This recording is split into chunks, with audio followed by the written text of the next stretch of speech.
ఇంత పద్ధతిగా అన్నీ మాట్లాడారు, ఒక పద్ధతిగా పోతానన్న మీరు మీ ప్రభుత్వ హయాంలో అంటే తెలుగుదేశం పార్టీ హయాంలో మీ బ్లూ సఫైర్ దాంట్లో డాన్సింగ్ అంటే ఈ క్లబ్ డాన్సులు నిషేధించినా కూడా మీరు నిర్వహించారు. నిషేధించిన ఎప్పుడు నిర్వహించలేదు, నిషేధించేటి ఎప్పుడూ లేదు.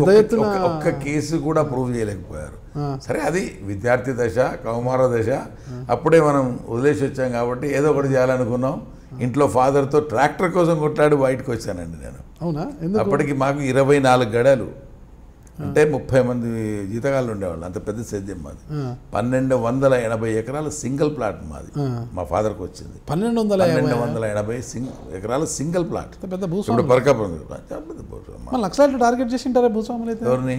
మిమ్మల్ని భూస్వాములాగా ప్రవర్తించడం కాదు, ఎప్పుడు కాదు, ఒంటరిగానే ఉంటాం. మా సేద్యం ఏం చేసుకోండి. ఎప్పుడు థ్రెట్ రాలేదా మీకు నక్సలైట్ల నుంచి? ఎప్పుడు థ్రెట్ లేదండి, ఎప్పుడు కూడా రాలేదు. అటువంటి అవకాశమే మనకి ఎవరికి కలగల. మరి బ్లూ సఫైర్ బార్ విషయంలో బ్లూ సఫైర్ ఎక్కడది? దివాంచి బార్. బ్లూ సఫైర్ దివాంచి బార్ అనేది పెట్టాం. అది ఇంట్లో మేము ట్రాక్టర్ కొన్నాము అని అన్నాం. నేను అక్కడికి వెళ్ళిన తర్వాత ఊర్లో రైతు సంఘం పెట్టాను. రైతు సంఘం పెట్టి పవర్ స్ప్రేలు, మందులు అవన్నీ అప్పుడు దొరికేవి కాదు, తెచ్చాము. ఫర్టిలైజర్లో అప్పుడు ఉప్పు కలిపేవాళ్ళు బాగా. దాన్ని నీళ్లు లేచేసరికి అది ఉప్పు తెలియదు, లేకపోతే రాళ్ళు తెలియదు పైన గ్రోమర్లు. చాలాసార్లు పట్టించాను నేను.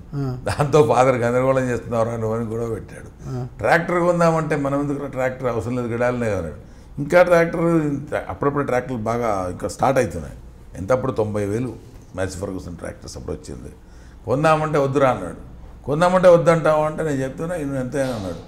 సరే అయితే నేను పోతున్నా అని చెప్పి ఇంటికి వెళ్ళి బ్యాగ్ తీసుకొని బయటకు వచ్చేసి వచ్చి మా అత్తగారి దగ్గరికి వచ్చి ఉన్నాం. ఇక అట్లే ఉన్నాం. అప్పుడు మేమంతా పిల్లలము. అప్పుడు ఇంకా నేను వదిలిపెట్టాక నా కొలీగ్స్ చదువుతుంది కదా, రెగ్యులర్గా వాళ్ళు పోతుంది. వాళ్ళని సక్రమంగా ఇంటికి తీసుకురావడానికి నన్ను ఎంబడి తీసుకెళ్తుంది. నాకే అలవాట్లు లేనందువల్ల తీసుకెళ్తుంది. అప్పుడు అట్లా అన్నప్పుడు ఒకసారి ఏదో ఒక బార్ పెడితే గొడవ వచ్చింది. హ్యాపీ నేనే బార్ పెడతా పోని ఒక ఛాలెంజ్ చేయడం అనుకోకుండా పెట్టా. ఒక 1.5 2 years నడిపించాం, అంతే ఎక్కువ లేదు. 2 years తర్వాత మేము క్లోజ్ వదిలేసాం. ఎప్పుడైతే పాలిటిక్స్లోకి వచ్చామో ఎన్టీ రామారావు గారు చేయబట్టి లాగాడు పాలిటిక్స్, ఇమ్మీడియట్గా లీవ్స్కి ఇచ్చేసాం. ఆ తర్వాత క్లోజ్ చేసేసాం. ఎన్టీ రామారావు గారు మిమ్మల్ని లాగడానికి, రాజకీయాలకు తీసుకోవడానికి కారణం ఏంటి? మీరు ఎలా ఆకర్షితులయ్యారు? అంటే 2 విషయాలు ఇక్కడ. ఎన్టీ రామారావు గారు రాజకీయాల్లోకి తీసుకురావడానికి కారణాలు 2. ఒకటి ఏంటంటే, నేను ఇంకా బారు పెట్టినప్పుడు మన లవకుశ చిత్రం మళ్ళీ తీస్తున్నారు. స్టార్టింగ్ రామకృష్ణ స్టూడియోలోకి మళ్ళీ తీస్తున్నారు. ఆ టైంలో ఎన్టీఆర్ గారి కాలుకు ఫ్రాక్చర్ అయింది. ఎన్టీఆర్ గారి కాలుకు ఫ్రాక్చర్ అయింది. ఐ థింక్ అప్పుడు ఇంకా బాబు గారికి పెళ్ళి కాల, భువనేశ్వర్ మక్కతో ఇంకా మ్యారేజ్ కాదు అనుకుంటా. I think subject to correction. ఆ లవకుశ తీసేటప్పుడు కాలు ఫ్రాక్చర్ అయింది. ఆ కాలు ఫ్రాక్చర్ తొందరగా కాలే షూటింగ్లకు పోవాలా. డాక్టర్లు అందరూ 3 నెలలు రెస్ట్ అంటున్నారు. ఆయన ఏం చేయాలో అర్థం కాల. సరే, అప్పుడు శాలిబండ దగ్గర ఒక ఫేమస్ ఉన్నాడు, మీకు తెలిసి ఉంటుంది, ఖాన్సాబ్ అని, కట్టేవాడు. అతను నాకు బాగా క్లోజ్. ఒడిసిట్లో చాలామంది నాకు ఆ సాయి పల్వాన్తో పాటు చాలామంది నాకు మొదలు క్లోజ్ ఉండేవాళ్ళు. ఎందుకు అట్లా అటాచ్మెంట్ ఉండేది మాకు. నేను ఉండేది ఆగాపుర అనే విలేజ్, పాగపులాటి గారు ఎంబడి. మేము ఒక్కటే హిందూస్, చుట్టూ మొత్తం ముస్లిమ్స్, అన్ని ఫ్యామిలీస్. మేము ఒక్కటే హిందూస్, ఇంకొక బాబునోళ్ళ ఫ్యామిలీ ఉండేది. సో అట్లా అటాచ్మెంట్ ఉండేది. సో ఇక్కడ మొవ్వ చంద్రశేఖరరావు గారిని అడ్వకేట్ ఉండేవారు. ఆయన కోడలు పేరు ఫర్గెట్, శాంతి అనుకుంటా. ఆ అమ్మాయి హస్బెండ్ గోపి నా ఫ్రెండ్. ఆమె చెప్పింది, అన్నగారు ఇట్లా దయాకరెడ్డికి తెలుసు, అది పిలిస్తే వస్తాడు, నీకు తెలుసు అది ఎవరోటే తెలుసు అంటే ఒకసారి ఫోన్ కలిపి అన్నట్టు. ఏంటండి ఎవరో మీరు చెప్తే వింటారంటే ఆ ఖాన్ సాబ్ గారు అంటే అక్కడ లేచి లౌడాన ఫోన్ అని మానట్టుడు అప్పటికి. అంటే లేదు సార్ తీసుకొస్తామని తీసుకొచ్చాం, బాగా అయిపోయింది. అదొక అటాచ్మెంట్.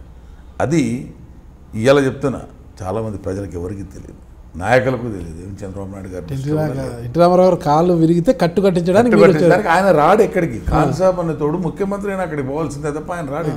కానీ మీరు చెప్తారు, నేను తీసుకొచ్చాను. అక్కడ ప్రేమ పెరిగింది. ఆ తర్వాత మన విపి సింగ్ గారు అన్నప్పుడు గోద్రా ఎలక్షన్స్కి వెళ్ళాను. గోద్రా ఇన్ఛార్జ్గా అప్పుడు వసంత నాగేశ్వరరావు గారు, ఎర్నేని రాజా గారు ఉండేవారు, ఆయన డైరీ చైర్మన్. వాళ్ళు అక్కడ మంచి ఇన్ఛార్జీలు. సరే, నేను వాళ్ళకి వసంత నాగేశ్వరరావు గారు క్లోజ్ ఉండేవారు నాతో. సరే, 2 జీపులు వేసుకొని వెళ్ళా అక్కడికి, బారిష్ పెట్టేసి. ఆయనకు కటౌట్లు అంటే చాలా ఇష్టం కదా ఎన్టీఆర్ గారికి. అక్కడ గోధురాల కటౌట్లు పెట్టారు. ఆయన కటౌట్ 40-60 ఫీట్లు కటౌట్లు శ్రీపతి రాజేశ్వరరావు వాళ్ళందరూ పెట్టారు. ఇన్ఛార్జ్ ఇక్కడ వసంత రాజేశ్వరరావు వాళ్ళు వీళ్ళంతా పెట్టేసి పోయి పడుకున్నారు. రాత్రి గాలివాన వచ్చి పడిపోయినాయి. తెల్లారితే ఆయన వస్తున్నాడు. కట్అవుట్ పడిపోయిందంటే అరికాలి మంట నెత్తికెక్కుద్ది ఆయనకు. ఎన్టీ రామారావు గారు కానీ హరికి కానీ హరి చైతన్య డ్రైవర్ చేసేవాడు కదా హరికృష్ణ బాగా అరికాలి మంట నెత్తికెక్కేది ఆయన. ఒక హరికే తెలుసు, అది హరికృష్ణ గారికి తెలుసు. సో ఏం చేయాలి వీళ్ళు అర్థం కాదు. వీళ్ళందరూ మంచిగా వాళ్ళ హ్యాపీ మూడ్లో పడుకొని ఉన్నారు. అర్థమైపోయింది అనుకుంటా. అంతే ఆ మూడ్లో అంత పని అయిపోయింది కదా, పడిపోయింది. ఏం చేయాలో అర్థం కాదు. వసంత రాజేశ్వరకేమో ఈ డ్రింక్ అలవాట్లేదు అనుకుంటా. ఏం చేయాలో అర్థం కాదు, నువ్వు వచ్చావని అన్నాడు. అప్పుడు రాళ్ళు బెరిపించేసి 2 జీపులు పెట్టేసేసి ఆ నిలబడినటువంటి ఎంపీ గారు థియేటర్ ఓనరు. థియేటర్ ఉంటే కార్పెంటర్ కంపల్సరీ ఉంటాడు కదా, వెళ్ళి ఆ కార్పెంటర్ ఉంటారు పిలవండి అని చెప్పి తెప్పించి దాన్నంతా రిపేర్ చేయించి తెల్లారిసరి నిలబెట్టేశాం. పెద్ద ఆయన వచ్చినాక చెప్పారు కదా. చెప్తే పిలిచి నువ్వు కదా అన్నాడు. అవునన్నా. అంతే. ఆయన నుంచి ఇక్కడికి వచ్చేసరికి ఇండస్ట్రీస్ డైరెక్టర్గా వేసాడు నన్ను. ఇండస్ట్రీస్ డైరెక్టర్గా వేసాడు. డైరెక్టర్గా వేసినప్పుడు నాగం జనార్దన్ రెడ్డి గారు అప్పుడు ఇంకా మంత్రి కాలేదు ఆయన, బట్ పవర్ఫుల్ పార్టీలో బాబు గారి శిష్యుడిగా డైరెక్టర్గా ఆయన వేసేసారు. పొద్దున పేపర్లో వచ్చింది. ఇమీడియట్గా పోయి నా మీద కంప్లైంట్ పెట్టారు. ఈయన బార్ ఓనరు, బార్ నడుపుతారు, డాన్సింగ్ ఫ్లోర్ ఉంది, ఈయన మీరు డైరెక్టర్గా వేసారు అది అని. మా లోకల్ ఎమ్మెల్యే కూడా. నా బ్యాక్గ్రౌండ్ అక్కడ వాళ్ళకి తెలుసు, నా పట్టుదల తెలుసు. అమ్మ వీడు పికప్ అవుతాడనే ఉద్దేశంతో వేశారు. స్కైలైన్ థియేటర్ రఫీక్ గారు, మెహదీ ఖాన్ గారు ఉన్నారు, సోమపాల్ గారు వాళ్ళపై కంప్లైంట్ ఇచ్చారు. ఆయన ఎవరికి ఎన్టీ రామారావు గారు కంప్లైంట్ ఇవ్వడానికి వెళ్ళారు. వేసింది మేము పోండి అన్నాడు. ఆయన ఏమో సార్ నేనుండి ఏంటంటే తెల్లారి పేపర్లో వస్తుంటే వెంకటరామారెడ్డి గారు మా మిత్రుడు, దక్కన్ క్రానికల్, మా నారాయణ రెడ్డి గారు అని మా మిస్సెస్ మేనత్ హస్బెండ్, వాళ్ళిద్దరు ఈవినింగ్ ఒక దగ్గర కూర్చుంటారు. ఇట్లా కంప్లైంట్ పంపించారు దయాకర్ మీద. ఏంది మన దయాకర్ మీద అని అంటే నాకు ఫోన్ చేశారు. ఏందని పోయా, కాపీ తెప్పించాడు. ఈయన బార్ ఓనరు, బార్ నడుపుతాడు, ఈయన తీసుకొచ్చి డైరెక్టర్ వేశారు. అది ఇది క్యారెక్టర్ ఉంటుందా ఉండదా, ఈయన వేశారని ఒక కంప్లైంట్ ఉంది. అది ఏరా దాన్ని పబ్లిష్ చేయమంటారా అన్నాడు. చేసేయండి అన్నారు. చేసేయండి అని చెప్పాను. అని తెల్లవారుదాన్ని 5 గంటలకి అప్పుడు హిందూ పేపర్లో తర్వాత క్రానికల్ వచ్చింది. పొద్దున్నే పోయి ఆ 2 పేపర్లు తీసుకొని ఆ కటింగ్లు పెట్టి ఎన్టీ రామారావు గారు తీసుకుపోయి ఇచ్చాను. నాకు ఇచ్చి కంప్లైంట్ ఇట్లా వచ్చాను, నేను రిజైన్ చేస్తున్నాను, వేసినట్టున్నారు రాత్రి, నేను రిజైన్ చేస్తున్నాను. ఎందుకంటే నేను ఇంకా బాగా చిన్నగా ఇంట్లో కొట్టాడొచ్చి ఒక బిజినెస్ అనేది పెట్టుకున్నా. ఇంకా ఫాదర్తో ఇంకా నేను మాట్లాడడం కూడా లేదు. 2 years అయింది నేను ఫాదర్ని వదిలేసి.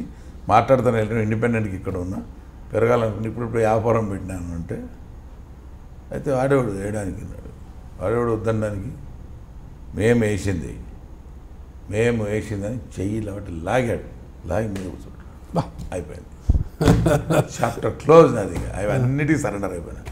బార్ గీరు లీజ్కి ఇచ్చేసి 6 నెలల తర్వాత అమ్మే వదిలేసేసి టోటల్ పాలిటిక్స్. ఆ రోజు నుంచి ఈ రోజు దాకా ఏ బిజినెస్లో చెయ్యి కాలు ఏలు ఎక్కడ పెట్టలేదు. Please subscribe I dream.